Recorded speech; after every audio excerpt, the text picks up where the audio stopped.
Hello friends, we are back with Alvin Ho and chapter 15, the problem with joining a gang. The first problem with joining a gang is that the pressure starts right away. I dare you to stick your tongue out at the bus driver, ordered Pinky. The gang followed us off the bus. I stood in my driveway. I stuck out my tongue at the bus driver. She didn't look too pleased, but Pinky did. I dare you to yell a bad word at the bus, ordered Pinky as the bus pulled out. Now! Zounds! I yelled at the top of my lungs. What? Asked Eli.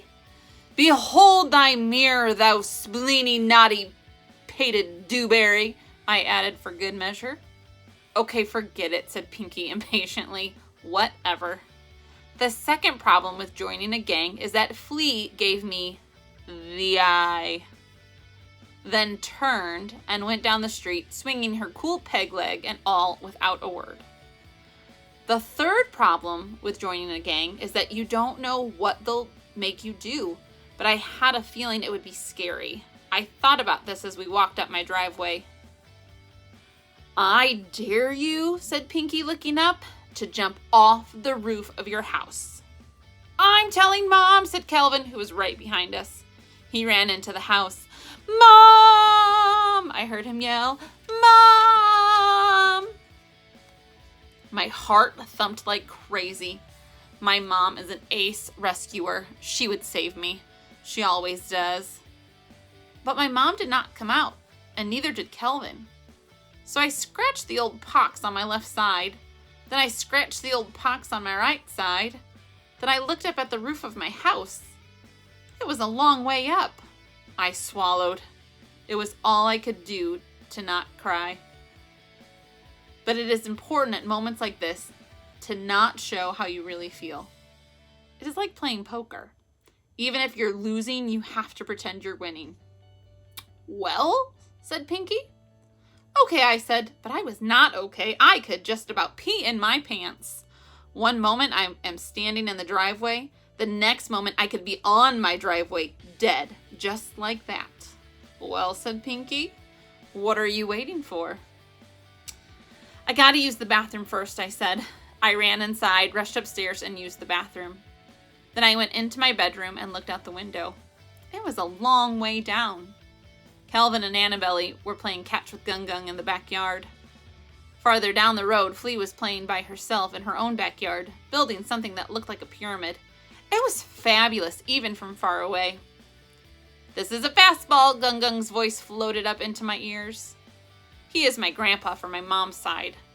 When he is at my house after school, it means that Mom is at work, and he is here to keep an eye on things. I looked down at Pinky. He was shouting something at me, and his face was very pink. He looked much smaller than he used to.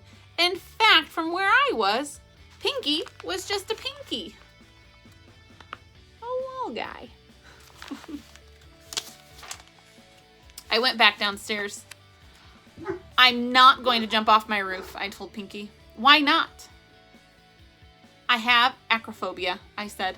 Huh? Said Pinky. Fear of heights, I explained. Well then, said Pinky, I dare you to watch a scary movie. I froze. I hate scary movies. They give me nightmares. After I watch one, I can't eat, I can't talk, I can't walk, I can't sleep, I can't get out of my head. But I suppose it was better than jumping to my death in my own driveway and then having Louise run over my dead body. I wanted to cry like the end of a rain pipe on a rainy day, but I didn't. It is important at moments like this to not show how you really feel. It is like marching to the doctor's office for a vaccination. Even though the shot could kill you, you still have to look like you don't know it. So I began to march. Fortunately, the longest path to our TV at our house is through the backyard.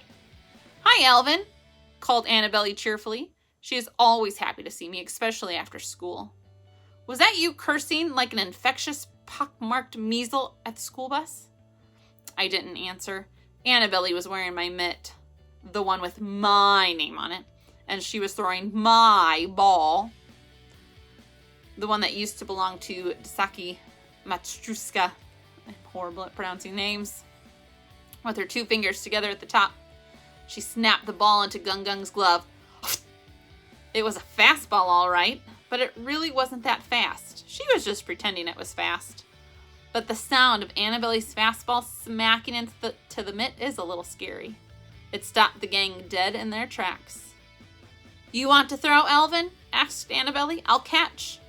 No thanks, I lied. I've got something better to do. Like what?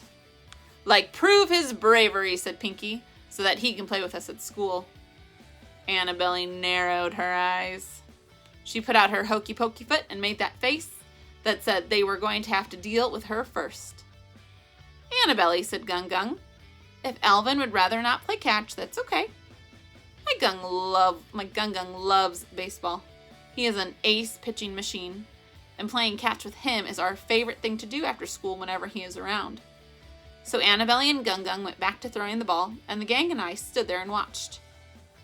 This is a knuckleball, Gung Gung said, showing Annabelle and Kelvin. He bent his 2 fingers at the knuckles so they came up like 2 rabbit ears on the ball, and pitched it to Kelvin. It was slow and tricky. Kelvin hardly knew where it was going. This is a changeup, said my Gung Gung. He shifted his middle finger and 4th finger to grip the ball from the top with the index finger and pinky gripping from the sides and the thumb on the bottom, and snapped it into Annabelle's glove. Oomph!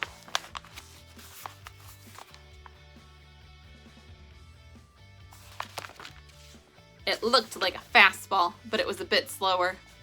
Another tricky ball. It can fool you into swinging early. Then my Gung Gung demonstrated the 2-seam fastball and the 4-seam fastball. Then the split finger and its cousin, the nastier, slower forkball. They are bad, meaning they are fantastic. I could hardly stand it. I love throwing with my Gung Gung.